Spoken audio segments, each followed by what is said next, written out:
Hello all, welcome to Study Buddy. And in the video நம்ம எதை பற்றி பார்க்க போகிறோம்னு பார்த்தீங்கன்னா economics question paper part 2.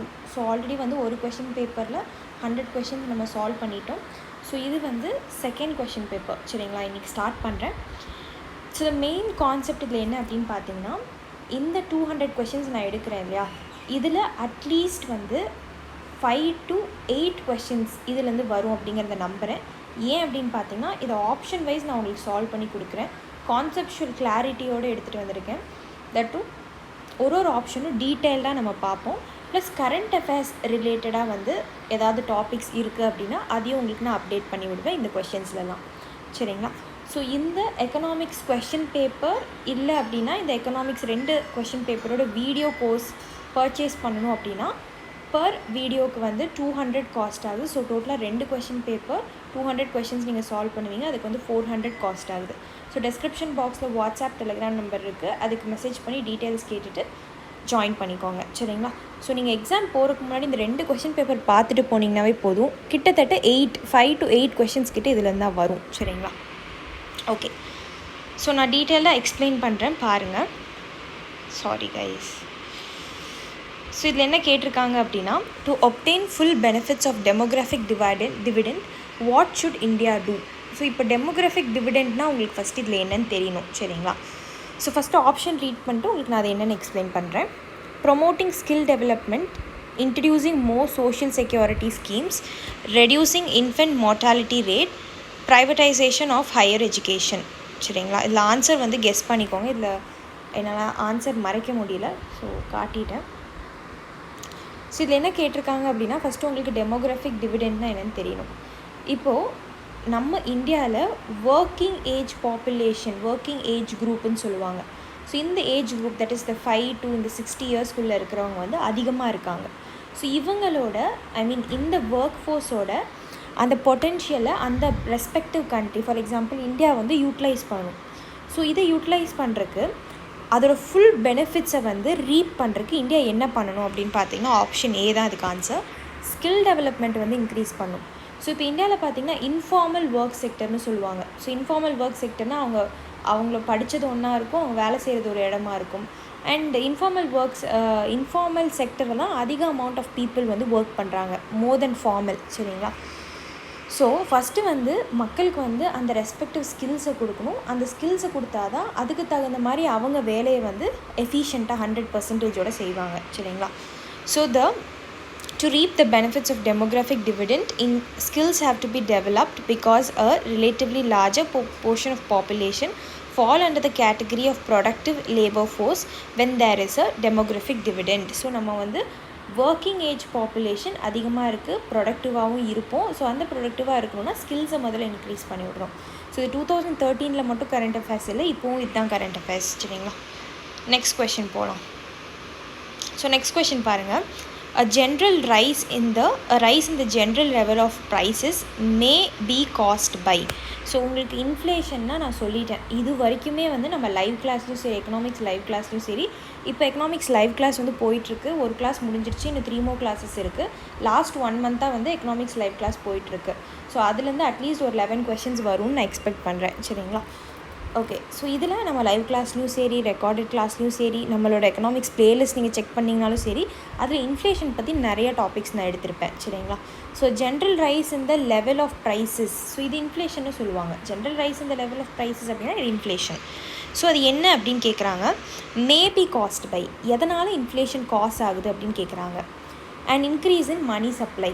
So money supply வந்து இன்க்ரீஸ் ஆகுது. இப்போ நேற்று வந்து எக்கனாமியில் 100 ரூபா இருக்குது, இன்றைக்கி வந்து பார்த்திங்கன்னா 1000 ரூபா இருக்குது அப்படின்னா 1000 ரூபாய்க்கு நேற்று 100 ரூபாய்க்கு தகுந்த மாதிரி பொருள் தான் நான் வாங்கியிருப்பேன். இன்றைக்கி 1000 ரூபாய்க்கு தகுந்த மாதிரி பொருட்களை நான் வாங்குவேன். சரிங்களா, ஸோ இப்போது என்கிட்ட அதிகமான காசு இருக்குது அப்படிங்கிறப்போ நான் நிறைய பொருளை வந்து வாங்க போவேன். அப்போது ஆப்வியஸாக ஜென்ரல் ரைஸ் இந்த ப்ரைஸ் லெவல் நடக்கும். ஏன்னா எல்லாருக்குமே வந்து மணி கையில் இருக்குது அப்படிங்கிறப்போ எல்லாருமே ஒரு பொருளை தேடி ஓடுவோம். ஸோ அந்த பொருள் வந்து பார்த்திங்கன்னா ஆனால் அந்த சப்ளை வந்து மார்க்கெட்டில் கம்மியாக தான் இருக்கும். சரிங்களா, ஆனால் நம்ம தேடி போடுறது டிமாண்ட் வந்து நம்மளுக்கு அதிகமாக இருக்கும். அப்போ அந்த பொருளோட விலை வந்து உயர்ந்துடும். சரிங்களா, ஸோ ஒரு இடத்துல சப்ளை கம்மியாக இருக்குது அப்படிங்கிறப்போ வந்து டிமாண்ட் அதிகமாக இருக்கும், அந்த பொருளுக்கான டிமாண்ட் அதிகமாக இருக்கும். ஆனால் மார்க்கெட்டில் பார்த்திங்கன்னா அந்த பொருளோட சப்ளை வந்து அதே தான் இருக்கும்.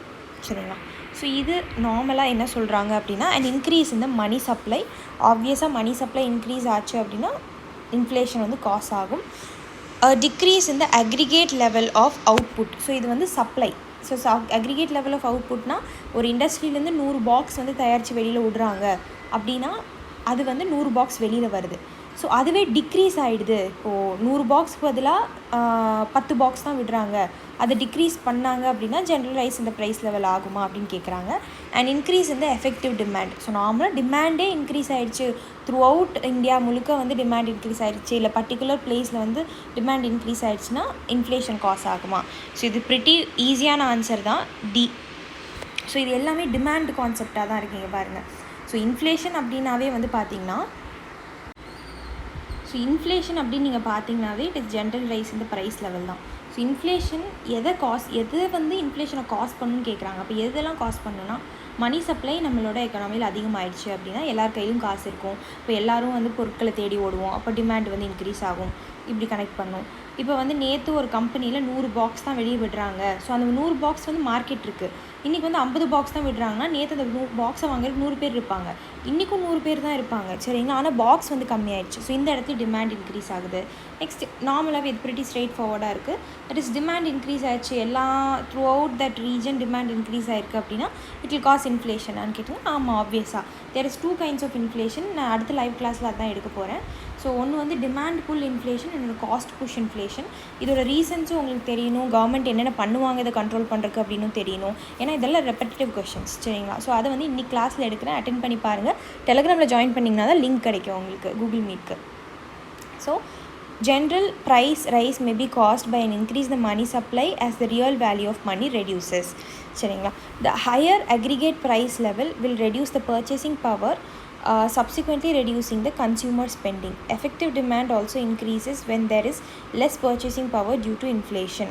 ஸோ இதெல்லாம் உங்களுக்கு தேவையில்லை. மெயினான கான்செப்ட் என்ன அப்படின்னு பார்த்தீங்கன்னா இதுதான், இதை ஞாபகம் வச்சுக்கோங்க. நெக்ஸ்ட் கொஸ்டின் போகலாம். Which one of the following is likely to be the most inflationary in its effects? 2013 மட்டும் பாருங்கள் எவ்வளோ கொஷின்ஸ் கேட்டோம். இன்ஃப்ளேஷன்லேருந்து அட்லீஸ்ட் 2 கொஷினாவது வந்துடும். 2022 உங்களுக்கு நான் சால்வ் பண்ணி கொடுத்த 2 கொஷின்ஸ் வந்திருந்தது டேரெக்டாக. Which one of the following is likely to be the most இன்ஃப்ளேஷனரின்னு கேட்குறாங்க. ஸோ இன்ஃப்ளேஷனரி எது, பணம் வந்து பணம் அதிகமாக வந்து புரட்டல் இருக்கும் அப்படின்னு கேட்குறாங்க. Repayment of public debt. இப்போ பப்ளிக் டெட்னா கவர்மெண்ட் வந்து மார்க்கெட் பாரோயிங்ஸ் பண்ணியிருப்பாங்க, நம்மக்கிட்ட காசு கடன் வாங்கியிருப்பாங்க. ஸோ அதை ரீபே பண்ணால் இன்ஃப்ளேஷன் காஸ் ஆகுமா? Borrowing from the public to finance the budget deficit. So கவர்மெண்ட்டோட பட்ஜெட் வந்து அவங்களுக்கு பற்றியிருக்காது. ஸோ எக்ஸ்பெண்டிச்சர் ரெவென்யூன்னு சொல்லி கவர்மெண்ட் 2 விதமாக பண்ணுவாங்க. ஸோ கவர்மெண்ட்டோட ரெவென்யூ கம்மியாக இருக்கும், பட் எக்ஸ்பெண்டிச்சர் அதிகமாக இங்கே பண்ணணும், சரிங்களா? ஸோ இதை தான் வந்து பட்ஜெட் டெஃபிசிட்னு சொல்லுவாங்க. ஸோ இந்த எக்ஸ்பெண்டிச்சர் அதிகமாக பண்ணுங்கிறதுக்காக கடன் வாங்குறாங்க பப்ளிக் கிட்ட, அது வந்து இன்ஃப்ளேஷனரிங்கிறாங்களா? Borrowing from the banks to finance a budget deficit. So பேங்க்ஸ்லேருந்து கடன் வாங்கி அதை பட்ஜெட் டெஃபிசிட்காக யூஸ் பண்ணுறாங்க, அது வந்து இன்ஃப்ளேஷனரியா? இல்லை creating new money to finance a budget deficit. புதுசாக வந்து இதெல்லாம் பாரோ பண்ணாமல், எக்ஸிஸ்டிங் மணி எதுவுமே பாரோ பண்ணாமல் புதுசாக ஒரு மணியை க்ரியேட் பண்ணி அடித்து வெளியில் விடுறாங்க, நியூ மணி. ஸோ அது வந்து இன்ஃப்ளேஷனரியான்னு கேட்குறாங்க. உங்களுக்கு இன்ஃப்ளேஷனரி அப்படின்னாவே வந்து ஜென்ரல் ரைஸ் இந்த ப்ரைஸ் லெவல் அப்படிங்கிறது இட்ஸ் நார்மல் கான்செப்ட். ஸோ இதில் எது ரொம்ப இன்ஃப்ளேஷனரி, விச் இஸ் காசிங், இது எல்லாமே இன்ஃப்ளேஷனரி தான், எது வந்து it is causing more inflation அப்படின்னு கேட்குறாங்க. ஸோ ஆல்ரெடி பணம் இருக்குது அப்படிங்கிறப்போ இன்ஃப்ளேஷன், அந்த பணத்தை வந்து கட்டுப்படுத்தணும் அப்படிங்கிறது தான் இன்ஃப்ளேஷன் டார்கெட்டிங்கு. இதில் இன்னும் அதிகமான பணத்தை ரிலீஸ் பண்ணி வெளியில் விட்டோன்னா இன்னும் அது இன்ஃப்ளேஷன் காசு ஆகிடும். ஏன்னா எல்லார் கையிலும் காசு வந்துடும் நியூ மணி க்ரியேட் பண்ணும்போது, சரிங்களா? ஸோ இதுதான் option D. So extremely high rates of inflation are generally associated with high rates of money growth. So it is often the result of financing large deficit by printing money. Money print பண்ணி விட்டோம் அப்படின்னா obviously it will lead to higher level of inflation, சரிங்களா? Next one, supply of money remaining the same where there is an increase in demand for money there will be. So என்ன கேட்குறாங்க அப்படின்னா 4 option கொடுத்துருக்காங்க உங்களுக்கு. Supply of money remaining the same. இப்போ வந்து 100 ரூபா நம்ம எக்கனாமியில் வந்து மணி சப்ளை இருக்குது அப்படின்னா அந்த 100 ரூபா அப்படியே வச்சுக்கோங்க. Supply of money remaining the same. When there is an increase in demand for money. So இப்போ வந்து இந்த மணி சப்ளை இவ்வளோ தான் இருக்குது, 100 ரூபா தான் இருக்குது, பட் நம்மளோட எக்கனாமியில் வந்து பார்த்திங்கன்னா 150 ரூபா தேவைப்படுது. ஸோ இங்கே பாருங்கள், remaining the same. When there is an increase இந்த டிமாண்ட் ஃபார் மணி, இந்த மணிக்கான டிமாண்ட் அதிகமாகும் போது there will be a fall in the level of prices. So level of prices வந்து ஃபாலோ ஆகுமா, ஒரு பொருள் நேற்று வந்து 5 ரூபா இருந்தது இன்றைக்கி வந்து 2 ரூபா ஆகுமா அப்படின்னு கேட்குறாங்க. And increase in the rate of interest. So money டேரெக்டாக மணிலேயே டிமாண்ட் இருந்ததுன்னா ரேட் ஆஃப் இன்ட்ரெஸ்ட் வந்து இன்க்ரீஸ் பண்ணிடுவாங்களா? ஐ மீன் ஃபார் எக்ஸாம்பிள் நேற்று வந்து பேங்க் எனக்கு 4% கடன் கொடுத்துட்டு இருந்தாங்க, இன்றைக்கி வந்து பார்த்திங்கன்னா 5% பண்ணிடுறாங்களா அப்படின்னு கேட்குறாங்க. Decrease in the rate of interest. So மணிக்கே டிமாண்ட் இருக்கும் போது டிக்ரீஸ் இந்த ரேட் ஆஃப் இன்ட்ரெஸ்ட் பண்ணுவாங்களா? இப்போ வந்து ரேட் ஆஃப் இன்ட்ரெஸ்ட்டை வந்து டிக்ரீஸ் பண்ணால் தான் அதிகமான பேர் போய் கடன் வாங்குவாங்க. ஸோ அதிகமான கடன் வாங்கினா தான் நம்ம கையில் காசு நிற்கும். ஸோ இன்ட்ரெஸ்ட் ரேட் வந்து கம்மி பண்ணால் தான் நம்ம போய் ஆப்வியஸாக பேங்க்லேருந்து கடன் வாங்குவோம். ஸோ ஆப்ஷன் சியான்னு கேட்குறாங்க. அண்ட் இன்க்ரீஸ் இந்த level of income and employment. So level of income அப்படின்னா நேற்று நான் வேலை செஞ்சுருக்கேன், எனக்கு வந்து 100 ரூபா கொடுக்குறாங்க, இன்றைக்கி வந்து பார்த்திங்கன்னா 150 ரூபா கொடுக்குறாங்க. So level of income increase ஆகுறது. அண்ட் எம்ப்ளாய்மெண்ட்டும் இன்க்ரீஸ் ஆகிடுச்சு அப்படின்னா supply of money remaining the same, when there is an increase in demand for money there will be. So demand for money வந்து இருக்கும்போது இன்கமும் எம்ப்ளாய்மெண்ட்டும் அதிகமாகுமான்னு கேட்குறாங்க. ஸோ இது நீங்கள் யோசிச்சிங்கன்னா வந்து எக்கனாமிக்ஸ் கூட கண்டினியூஸ் கான்டாக்ட்லேயே இருந்தீங்க அப்படின்னா உங்களுக்கு படிக்கவே புரிஞ்சிடும் இதுதான் ஆன்சர்னு. ஸோ இதுக்கு ஆன்சர் வந்து பி. ஏன்னு நான் சொல்கிறேன் பாருங்கள். இப்போ இதில் எக்ஸ்பிளைன் பண்ணேன்னா உங்களுக்கு டீட்டெயில்டாக புரியும். So supply of money remaining the same. Money வந்து அப்படியே தான் இருக்குது. when there is an increase in the demand for money, மணிக்கு வந்து டிமாண்ட் இன்க்ரீஸ் ஆச்சு அப்படின்னா என்ன நடக்கும்னு கேட்குறாங்க. அண்ட் இன்க்ரீஸ் இந்த ரேட் ஆஃப் இன்ட்ரெஸ்ட் வந்து நடக்கும். இப்போ ஃபார் எக்ஸாம்பிள் இங்கே பார்த்தீங்கன்னா ஆனியன் எடுத்துக்கோங்க, சப்ளை ஆஃப் ஆனியன் எடுத்துக்கோங்க. ஆனியனோட சப்ளை வந்து அப்படியே தான் இருக்குது. இந்த சப்ளை ஆஃப் ஆனியன் இந்த மார்க்கெட் இது சேம். ஆனால் சப்ளை அப்படியே தான் இருக்குது அப்படிங்கிறப்போ வந்து சப்ளை கண்டினியூஸாக இல்லாமல் சப்ளை அதே மாதிரி தான் இருக்குது அப்படிங்கிறப்போ but the demand for it rises. So demand வந்து அதிகமாகிட்டே தான் இருக்குது. ஏன் அப்படின்னா நாளுக்கு நாள் டிமாண்ட் அதிகமாகிட்டே தான் இருக்கும், சரிங்களா? ஸோ சப்ளை அப்படியே தான் இருக்குது, டிமாண்ட் அதிகமாகிட்டே இருக்குது அப்படின்னா அந்த ஆனியனோட ப்ரைஸ் ரைஸ் ஆகிடும், கரெக்டுங்களா? அதே மாதிரி தான் நீங்கள் மணியும் யோசிச்சு பாருங்கள். மணியும் இந்த கான்செப்ட்லேருந்து தான் யோசிக்கணும், ஆனியனோட கான்செப்ட்லேருந்து யோசிங்க. ஸோ அது என்ன ஆகிடும், மணி சப்ளை வந்து அதிகமாகிடும், சரிங்களா? மணி வந்து சப்ளை அதிகமாகிடும். So it will definitely develop a fall in aggregate demand. So ஏன்னா இங்கே பார்த்தீங்கன்னா ஆனியனோட சப்ளை வந்து அப்படியே தான் இருக்குது, சரிங்களா? So in such a case the price of onion is increased in order to maintain stability in the market. So மார்க்கெட்டில் வந்து டிஸ்ரப்ஷன்ஸ் இல்லாமல் ஸ்டேபிளாக இருக்கணும் அப்படின்னா அந்த இடத்துல ஆனியனோட ப்ரைஸை வந்து இன்க்ரீஸ் பண்ணி விட்டுருவாங்க. ஸோ எல்லாருனாலையும் அஃபோர்ட் பண்ண முடியாது அந்த காஸ்ட்லியான பொருளை வாங்குறதுக்கு. ஸோ அப்போ வந்து சில பேர் அதை வாங்குறத குறைச்சிப்பாங்க. ஸோ 1 கிலோ 2 கிலோன்னு வாங்கிட்டு இருந்தவங்க வந்து 1/4 கிலோ 3/4 கிலோ அந்த மாதிரி வந்து வாங்குவாங்க, சரிங்களா? ரொம்ப கம்மியாக வாங்குவாங்க. இப்படி ஏன் பண்ணுறாங்கன்னா அந்த it will definitely develop a fall in the aggregate demand. Aggregate டிமாண்டை வந்து குறைக்கும் இது, சரிங்களா? அதுதான் நம்மளுக்கு முக்கியம். இப்போ inflation and interest rate both have an inverse relationship. இப்போ இன்ஃப்ளேஷனுக்கும் இன்ட்ரெஸ்ட் ரேட்டுக்கும் மாற்றி தான் ரிலேஷன்ஷிப் இருக்குது. ஏன்னா இங்கே இன்ஃப்ளேஷன் பற்றி தான் கேட்குறாங்க. இங்கே என்ன கேட்குறாங்கன்னா இன்ஃப்ளேஷன் தான் திருப்பியும். Supply of money remaining the same when there is an increase in demand for money. Money எதுக்கு தேவைப்படுது? இப்போ ஆனியனோட ப்ரைஸ் ரைஸ் ஆகிடுச்சுன்னா நம்மளுக்கு அதிகமான மணி வந்து தேவைப்படும். ஆனால் நம்மக்கிட்ட சப்ளை ஆஃப் மணி வந்து அப்படியே தான் இருக்குது. நம்மளுக்கு வந்து நம்ம வந்து எக்ஸ்ட்ராவாக வந்து ஒரு ஜாபுக்கு போகல, நம்ம இன்கம்லாம் ஏர்ன் பண்ணல, அதெல்லாம் கிடையாது. ஸோ ஆனியனோட ப்ரைஸ் வந்து இன்க்ரீஸ் ஆகிருக்கு, ஆனியனோட சப்ளை வந்து அப்படியே தான் இருக்குன்னா அதோட ப்ரைஸ் இன்க்ரீஸ் ஆகிடும். அப்போ நம்மளுக்கு அதிகமான என்ன தேவைப்படும்? மணி வந்து தேவைப்படும், சரிங்களா? ஸோ இந்த இடத்துல இன்ஃப்ளேஷன் காஸ் ஆகிருக்கு, இந்த டிமாண்ட் புல் இன்ஃப்ளேஷன் சொல்லுவாங்க இல்லையா, அது காஸ் ஆகிருக்கு வாய்ப்புகள் இருக்குது. ஸோ அப்போ வந்து இந்த டிமாண்ட் புல் இன்ஃப்ளேஷன் அப்படிங்கிறப்போ என்ன பண்ணுவாங்க அப்படின்னு பார்த்தீங்கன்னா ஆர்பிஐ இன்ட்ரெஸ்ட் ரேட்டை இன்க்ரீஸ் பண்ணி விட்ருவாங்க. ஸோ அதுதான் இங்கே கேட்குறாங்களே. ஸோ இன்ட்ரெஸ்ட் ரேட் அப்படின்னு பார்த்தீங்கன்னா inflation and interest rate both have an inverse relationship. Increase interest rate எதுக்கு வந்து இன்ட்ரெஸ்ட் ரேட் இன்க்ரீஸ் பண்ணுவாங்கன்னா it will slow down economic growth and control the inflationary pressure. So inflation வந்து அதிகமாகாமல் வந்து தடுத்து economic க்ரோத்தை கொஞ்சம் ஸ்லோ டவுன் பண்ணும் இன்ட்ரெஸ்ட் ரேட் இன்க்ரீஸ் பண்ணும்போது. ஏன்னா நிறைய பேர் கடன் வாங்க மாட்டாங்க, கடன் வாங்கலை அப்படின்னா நிறைய இன்வெஸ்ட்மெண்ட்ஸ் நடக்காது. ஸோ அதனால தான் ஸ்லோ டவுன் ஆகும் economic growth. So it will reduce disposable income and increase the cost of borrowing. So நீங்கள் இங்கே தெரிஞ்சுக்க வேண்டியது என்னென்னா when there is an demand pull inflation இருக்கிறப்போ இந்த மணி இருக்குது பார்த்தீங்களா, so when there is an increase in the demand for money இருக்கும்போது இன்ஃப்ளேஷன் காஸ் ஆகும். இப்போ இன்ஃப்ளேஷன் காஸ் ஆகும்போது என்ன பண்ணுவாங்க? இன்ட்ரெஸ்ட் ரேட்டை அதிகம் பண்ணுவாங்க. சிம்பிளான கான்செப்ட் தான். ஸோ திருப்பி நான் அந்த ஆனியன் வச்சே சொல்கிறேன். சப்ளை ஆஃப் ஆனியன் அப்படியே தான் இருக்குது, சரிங்களா? ஏன்னா நிறைய பேருக்கு இது கன்ஃபியூஸ் ஆகும்.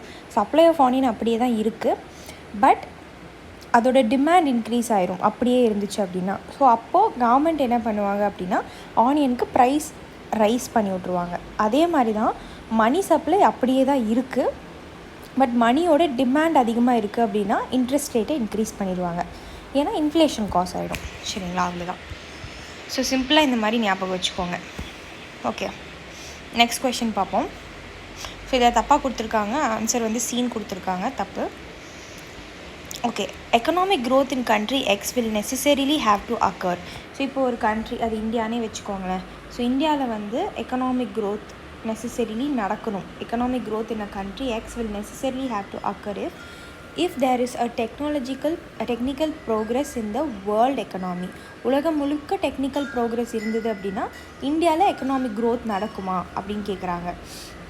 நடக்கும் அப்படிங்கிறாங்க. So there is a population in growth in X. So X அப்படின்னா இந்தியாவுக்குள்ளே. ஸோ இந்தியாவுக்குள்ளே பாப்புலேஷன் க்ரோத் இருந்துச்சு அப்படின்னா எக்கனாமிக் க்ரோத் கண்டிப்பாக நடக்கும் அப்படிங்கிறாங்க.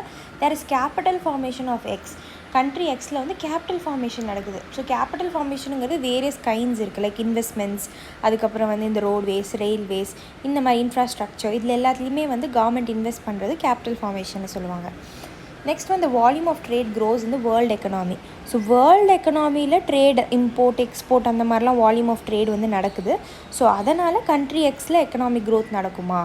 ஸோ வேர்ல்டில் நடக்குதுன்னா ஆப்வியஸாக இந்த கண்ட்ரியும் எக்ஸ்போர்ட் பண்ணுவாங்க, இம்போர்ட் பண்ணுவாங்க. ஸோ இது நடக்குமா அப்படின்னு கேட்டிங்கன்னா, ஸோ இதுக்கான வந்து ஒரு பொட்டென்ஷியலான ஆன்சர் பார்த்திங்கன்னா சி. ஸோ கண்ட்ரியில் இந்தியாவில் எக்கனாமிக் க்ரோத் நடக்கணும் அப்படின்னா it's reflected the capital formation. அதனால கேபிட்டல் எக்ஸ்பெண்டிச்சரில் ரொம்ப பட்ஜெட்டில் இந்த வருஷம் பட்ஜெட்டில் எம்ஃபசைஸ் பண்ணி பேசுகிறாங்க, கேபிட்டல் எக்ஸ்பெண்டிச்சர் பண்ணுங்கள்.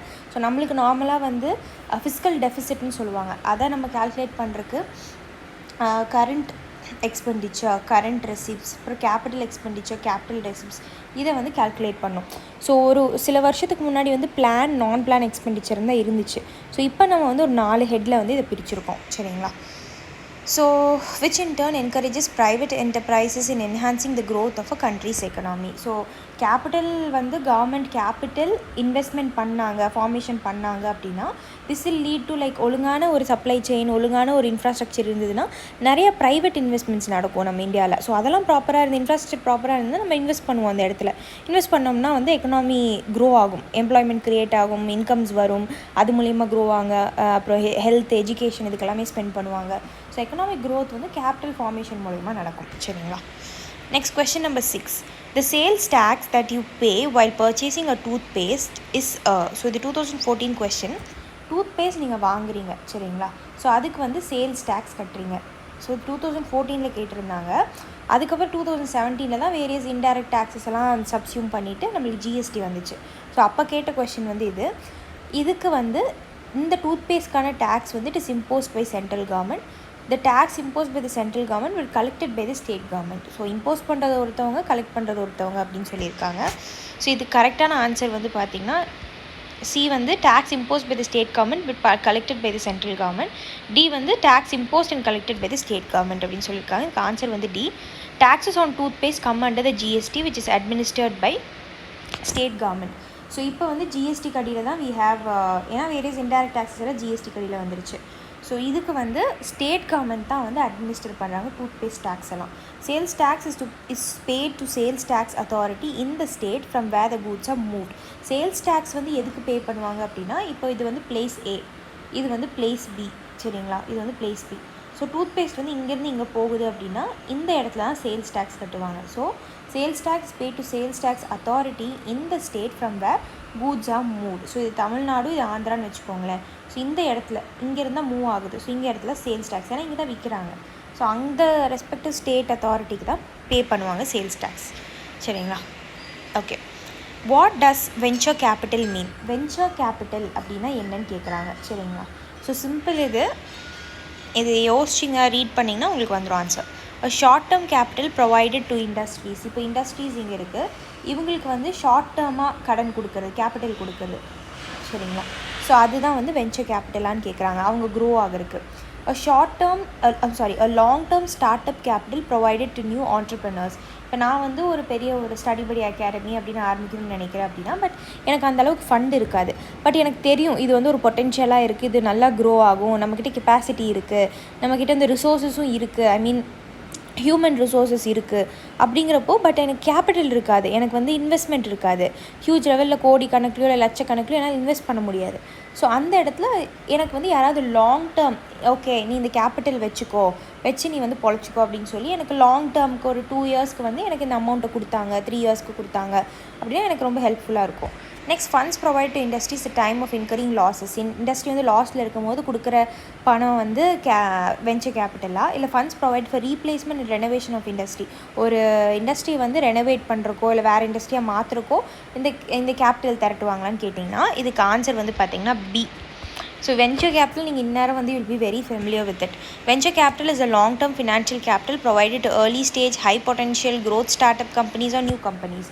ஸோ எனக்கு யாரோ ஒரு பெரிய ஒரு பில்லியனர் வந்து இப்போ அம்பானி வந்து பார்த்து, ஓகே இந்தாங்க இந்த கோடி இவ்வளோ கோடி வச்சுக்கோங்க, இந்த இடத்துல நீங்கள் செட் பண்ணுங்கள், அந்த இடத்துல ஃப்ரான்ச்சைஸ் ஓப்பன் பண்ணுங்கள் என்கிட்ட கொடுத்துட்றாரு, சரிங்களா. ஸோ அது வந்து எனக்கு ஹெல்ப் பண்ணுற விதமாக கொடுக்குறாங்க, அதுதான் வெஞ்சர் கேபிட்டல். ஸோ வெஞ்சர் கேபிட்டலிஸ்ட்டுன்னு சொல்லுவாங்க அவங்கள. ஸோ நான் வந்து ஃபஸ்ட்டு போய் என்லிஸ்ட் பண்ணணும், இந்த மாதிரி எனக்கு இவ்வளோ க்ரோத் இருக்குது, இவ்வளோ என்னால் வளர்த்தி காட்ட முடியும், ஸோ நீங்கள் என்னை நம்பி இன்வெஸ்ட்மெண்ட் பண்ணுங்கள், அதில் வந்து உங்களுக்கு ஒரு ப்ராஃபிட் டிவிடெண்ட் ஷேர் வந்து நான் கொடுக்குறேன் அப்படின்னு வந்து நான் சொல்லணும், சரிங்களா. அவ்வளோதான். Next question number 8, with reference to inflation in India. பாருங்கள் இன்ஃப்ளேஷன் வந்துருச்சு திருப்பியும். Which of the following is are correct? So controlling the inflation India is the responsibility of the government of India only. Government of India கையில் மட்டும்தான் இருக்கா அப்படின்னு கேட்டிருக்காங்க. இன்றைக்கி காலையில் லைவ் கிளாஸில் கூட நான் எடுத்தேன். மானிட்டரி பாலிசி கமிட்டியில் வந்து பார்த்திங்கன்னா 6 மெம்பர்ஸ் இருப்பாங்க, 3 பேர் கவர்மெண்ட் சைட்லேருந்து, 3 பேர் ஆர்பிஐ சைட்லேருந்து. ஸோ கவர்மெண்ட் கையில் மட்டும் இல்லை, ஆர்பிஐ கையிலையும் இருக்குது அப்படிங்கிறது தான். ஸோ ஃபஸ்ட் ஒன் வராது. The Reserve Bank of India has no role in controlling inflation. இப்போ தான் ஃபஸ்ட் ஒன் வராதுன்னா ஆப்வியஸ் செகண்ட் ஒன் வராது, ஏன்னா ரிசர்வ் பேங்க் ஆஃப் இந்தியா கையிலையும் தான் கண்ட்ரோல் இருக்குது. Decrease money circulation helps in controlling the inflation. அப்படியே டி வந்து opposite, increase money circulation help in inflation. So inflation அப்படின்னா ஜென்ரல் ரைஸ் இந்த ப்ரைஸ் லெவல். ஏன் முதல்ல அங்கே ப்ரைஸ் லெவல் ரைஸ் ஆகிருக்கு அப்படின்னு பார்த்தீங்கன்னா, it will be because of money supply அதிகமாகிருக்கும், சரிங்களா. Money supply அதிகமாகிருக்கும். ஸோ எல்லார் கையிலையும் காசு இருக்குது அப்படின்னா எல்லாருமே பொருளை தேடி ஓடுவோம், எல்லாருமே பொருளை தேடி ஓடணும்னா டிமாண்ட் இன்க்ரீஸ் ஆகும். டிமாண்ட் இன்க்ரீஸ் ஆகிடுச்சுன்னா இன்ஃப்ளேஷன் காசு ஆகிடும். ஸோ ஃபஸ்ட் கேஸில் வந்து இந்த மணி சப்ளையை குறைக்கணும். மணி சப்ளையை குறைக்கணும்னா மக்கள் கையிலேருந்து காசை குறைக்கணும். காசை குறைக்கணும்னா என்ன பண்ணணும்? டிக்ரீஸ் மணி சர்க்குலேஷன் பண்ணணும்.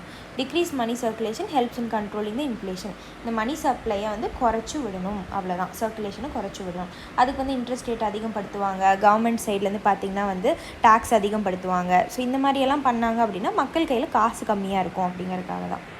ஓகே, ஸோ இது வந்து ஆன்சர் சி, நான் உங்களுக்கு சொல்லிட்டேன். ஸோ நெக்ஸ்ட் ஒன் போகலாம். There has been a persistent deficit budget year after year.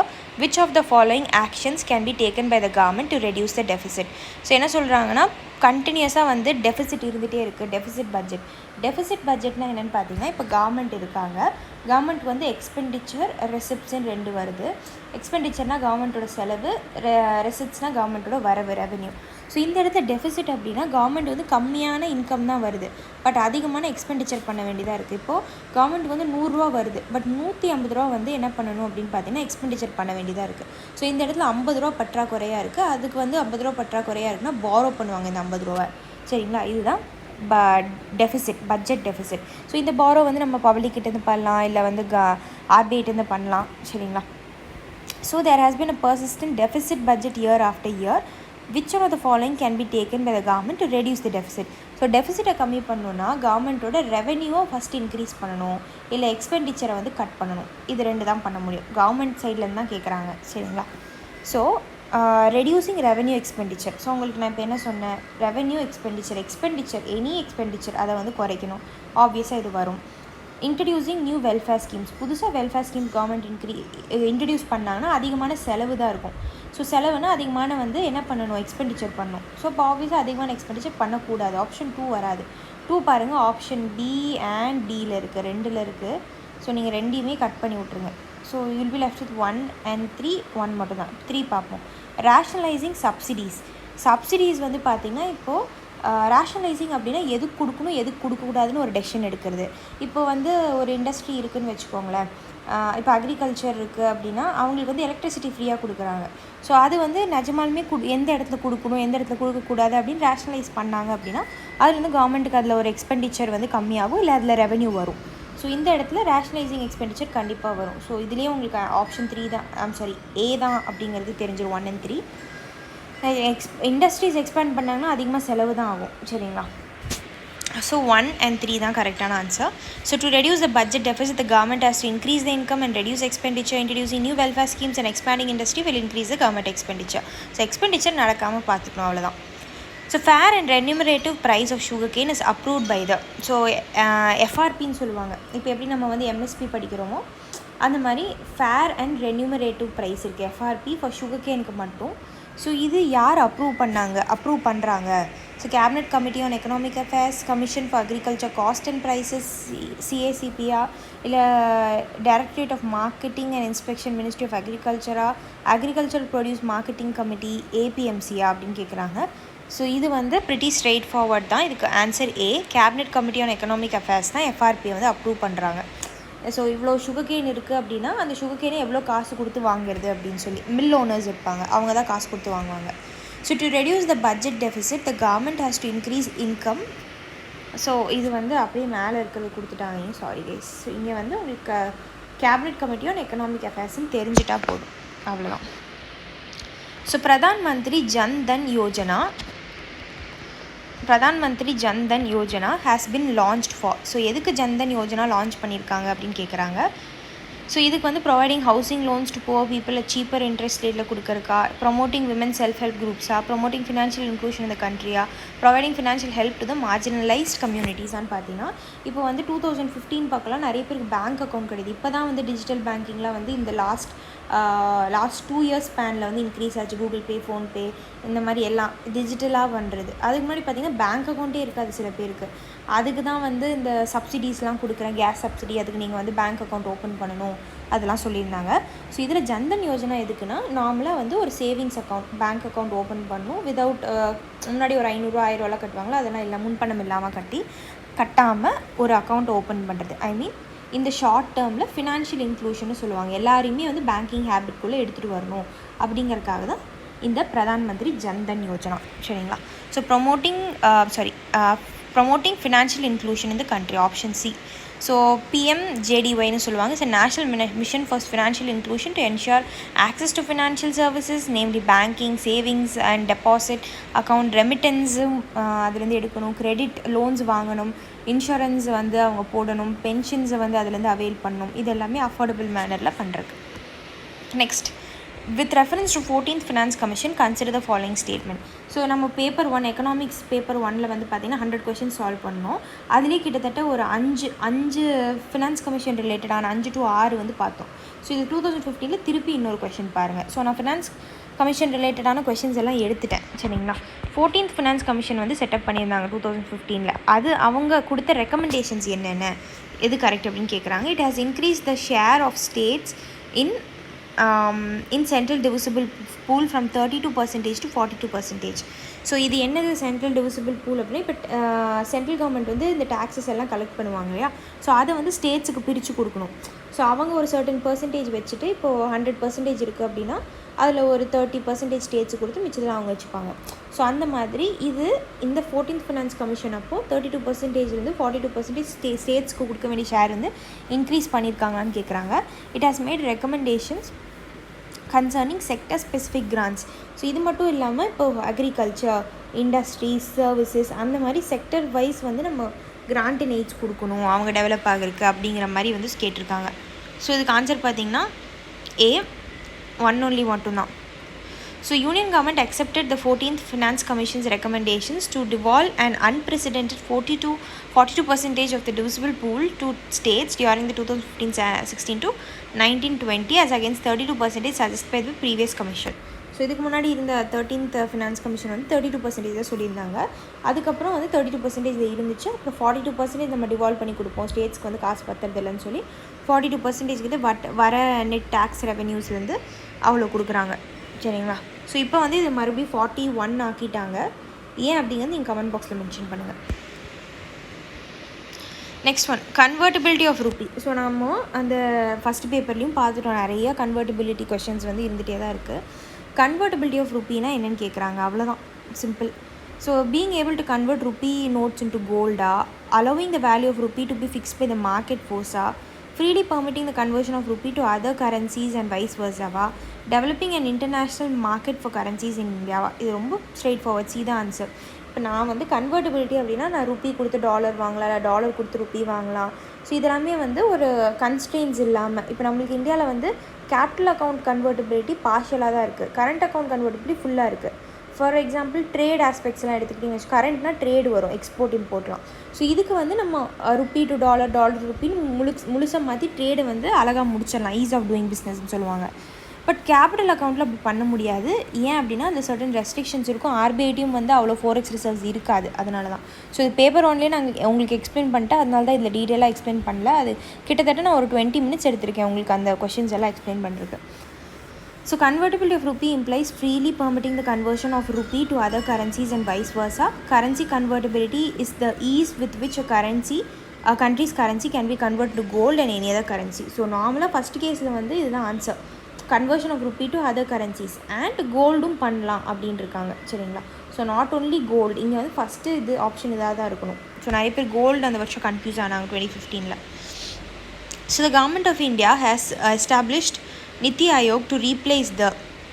So உங்களுக்கு 2015 கரண்ட் அஃபேர்ஸ் இது. ஸோ புதுசாக ஏதாவது எக்கனாமிக்ஸில் வருது அப்படின்னா கண்டிப்பாக நீங்கள் படிச்சுக்கணும். இன்றைக்கி காலையில் கூட லைவ் கிளாஸஸ் எஸ்டிஆர் பற்றி நான் சொல்லியிருந்தேன், standing deposit, STR standing deposit.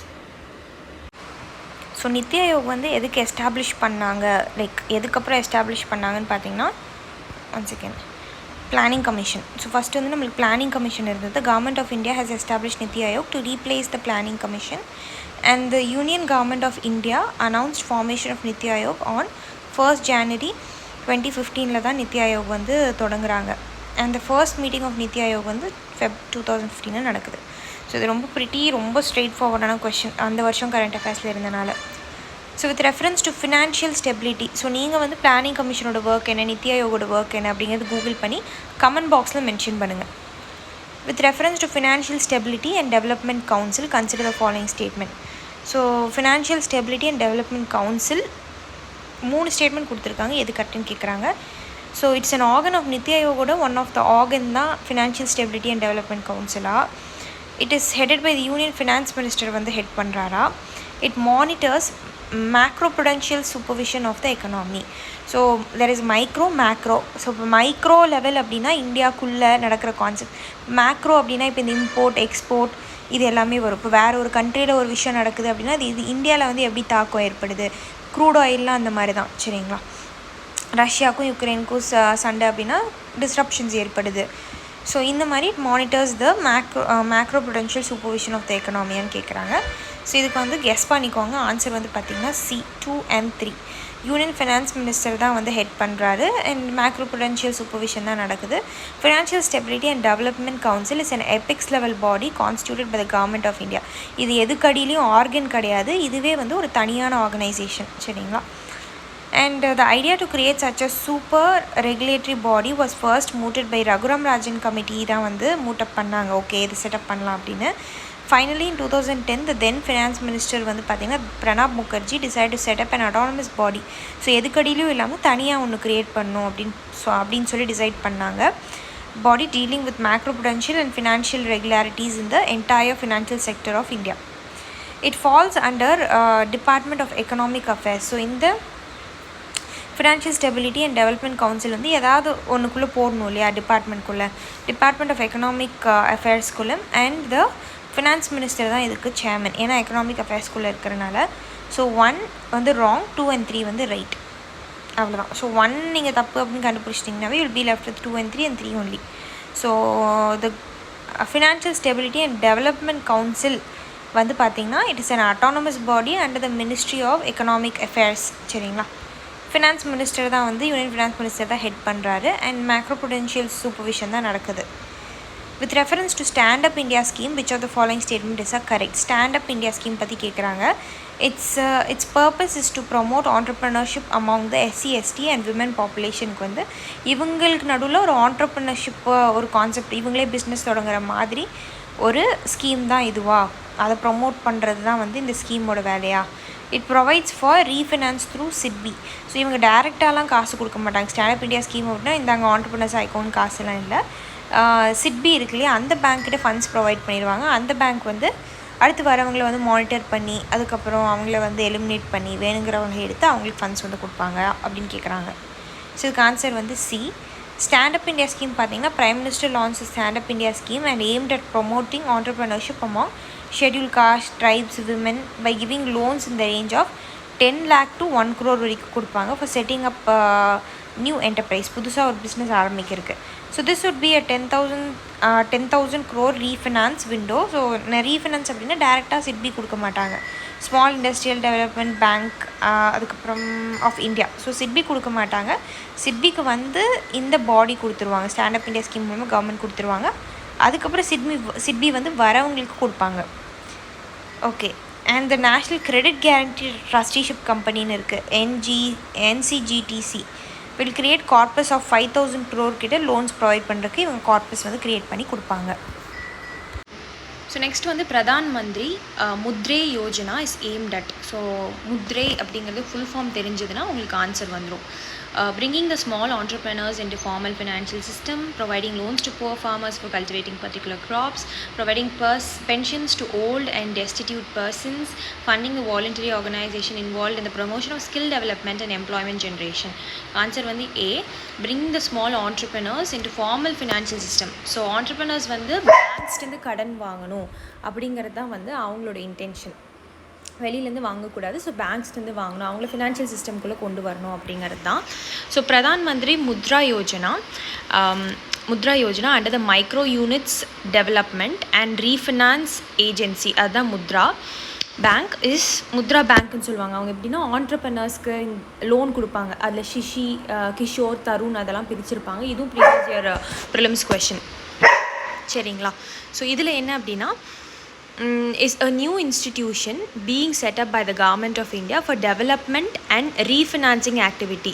So refinancingனா இதே மாதிரி தான். இப்போ கவர்மெண்ட் ஏதாவது ஸ்கீம்ஸ் கொண்டு வந்தாங்கன்னா இந்த முத்ரா ஸ்கீம் மூலயமா அந்த விண்டோ க்ரியேட் பண்ணுவாங்க. அது மூலயமா மக்களுக்கு கொண்டு போய் காசு சேர்த்துவாங்க. சரிங்களா? லோன்ஸ் கொடுப்பாங்க.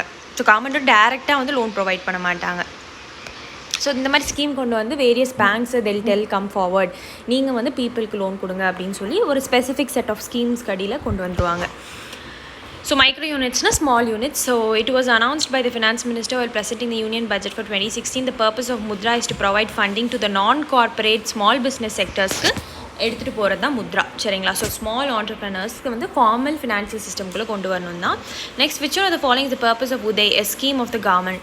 ஸோ உதய் அப்படின்னாவே வந்து இட்ஸ் ரிலேட்டட் டு டிஸ்காம்ஸ். ஸோ இதில் வந்து எது அப்படிங்கிறது கேட்குறாங்க. providing technical and financial assistance to startup entrepreneurs in the field of renewable source of energy, providing electricity to every household in the country by 2018, replacing the coal-based power plant with natural gas, solar, nuclear, solar, wind and tidal power plant over a period of time. Next, providing for financial turnaround and revival of power distribution companies. So option D தான் உங்களுக்கு சொன்ன டிஸ்காம்ஸ் அப்படின்னா power distribution company. So இதில் வந்து power distribution companies வந்து பார்த்திங்கன்னா நிறையா state power distribution கம்பெனிஸ்க்கு வந்து பணம் பற்றாக்குறை ஆகிடுச்சு. சரிங்களா? ஸோ அந்த ரிவைவல் எடுத்துகிட்டு வரணும் அப்படிங்கிறதுக்காக தான் இந்த உதய் ஸ்கீம் வந்து கொண்டு வந்தாங்க. So Ujwal discom assurance Yojana தான் வந்து Uday is the financial turn around and revival package for electricity distribution companies of India. So power distribution companies initiated by the government of India with the intent to find a permanent solution to the financial mess that the power distribution is in. So கடன் வாங்கி நிறைய கடன் மேலே கடனாக இருந்தது. So அதுக்கு வந்து அவங்களுக்கு டைம் பீயிங்க்கு லோன்ஸ் கம்மி இன்ட்ரெஸ்ட் ரேட்டில் ப்ரொவைட் பண்ணுறது இந்த உதய் ஸ்கீம். சரிங்களா? Next Swayam and initiative of the government of India என்னன்னு கேட்குறாங்க. ஸோ இப்போ 2016 அதுக்கு முன்னாடியெல்லாம் பார்த்தீங்கன்னா 17 நிறைய ஸ்கீம்ஸ் ரிலேட்டாக கேட்பாங்க. ஸோ இங்கே பார்த்தீங்கன்னாவே தெரியும். ஸோ இந்த ட்ரெண்ட் வந்து எப்போ ரிப்பீட் ஆகும்னு தெரியாது. இப்போது லாஸ்ட் 2 இயர்ஸாக வந்து ஸ்கீம்ஸ் அவ்வளோக்கா இல்லை, 2 to 3 இயர்ஸ் பக்கமாக. But they might repeat, schemes வந்து திருப்பியும் வரலாம். ஸோ கரண்ட்டாக இருக்கிற ஸ்கீம்ஸ் எல்லாமே நோட் பண்ணிக்கோங்க. Swayam promoting the self-help groups in rural areas, providing financial and technical assistance to young startup entrepreneurs, promoting the education and health of adolescent girls, providing affordable and quality education to the citizen for free. இது answer வந்து பார்த்தீங்கன்னா D. providing affordable and quality education to the citizens for free. Adhan Swayam or study webs of active learning for young aspiring minds program of Ministry of Human Resource and Development kondu vandanga. Government of India. So professors of centrally funded institutions like centrally funded institution colleges and universities, IIT, IIMs pathina, and central universities will offer online courses to citizens of India. All courses would be offered free of cost under this. இது வந்து ஒரு 2-3 இயர்ஸ்க்கு முன்னாடி கூடி ஐஐடியில் free online courses இருந்துச்சு. ஏதாவது ஒன்று எடுத்து நீங்கள் ஆன்லைன் கோர்ஸ் வந்து பண்ணி சர்டிஃபிகேஷன் வாங்கிக்கலாம். So that is what is related to Swayam. So Swayam அப்படிங்கிறது இட்ஸ் குவாலிட்டி எஜுகேஷன் சிட்டிசன்ஸ்க்கு வந்து ஃப்ரீயாக கொடுக்கணும் by the centrally funded institutions. So mission Indra Dhanush launch by the government of India pertains to what அப்படின்னு கேட்குறாங்க. ஸோ இதில் immunisation of children and pregnant women, construction of smart cities across the country, India's own search for the earth like planets in outer space, new education policy. So இதில் எது வந்து correct அப்படின்னு பார்த்தீங்கன்னா option A, immunization of children and pregnant women. இதுதான் கரெக்டான answer. So the government of India launched Mission Indra Dhanush in December 2014 with the ultimate goal to ensure that all children under the age of 2 years, 2 வயசு கீழே இருக்கிற குழந்தைங்களும் and pregnant women are fully immunized with all available vaccines. So இந்தியாவில் என்னென்ன வேக்சின்லாம் அவைலபிளாக இருக்கோ அது அத்தனையுமே வந்து இவங்க யூட்டிலைஸ் பண்ணிக்கணும் அப்படிங்கிறது தான். So this mission aims to achieve 100% vaccination of children and pregnant women by 2020 இவங்களோட எய்ம் வந்து எல்லாத்தையுமே வேக்சினேட் பண்ணணும் அப்படிங்கிறது தான். ஸோ 20th கொஷினோடு நம்ம ஸ்டாப் பண்ணிக்கலாம். அடுத்து ஃபுல்லாக வந்து நம்ம கோர்ஸில் பார்க்கலாம். ஸோ அடுத்து இதுக்கப்புறம் வர கொஷின்ஸ் எதுவுமே பப்ளிக்கில் போஸ்ட் பண்ண மாட்டோம். ஸோ உங்களுக்கு வந்து இந்த வீடியோ பிடிச்சிருந்தா definitely give a thumbs up and share the friends too. And இது இல்லாமல் உங்களுக்கு இதோட கண்டினியூஷன் வேணும் அப்படின்னாலும் நீங்கள் மெசேஜ் பண்ணி டிஸ்கிரிப்ஷன் பாக்ஸில் வந்து வாட்ஸ்அப் டெலிகிராம் நம்பர் இருக்குது, அதுக்கு மெசேஜ் பண்ணி கோர்ஸ் டீட்டெயில்ஸ் கேட்டு ஜாயின் பண்ணிக்கலாம். தேங்க்யூ.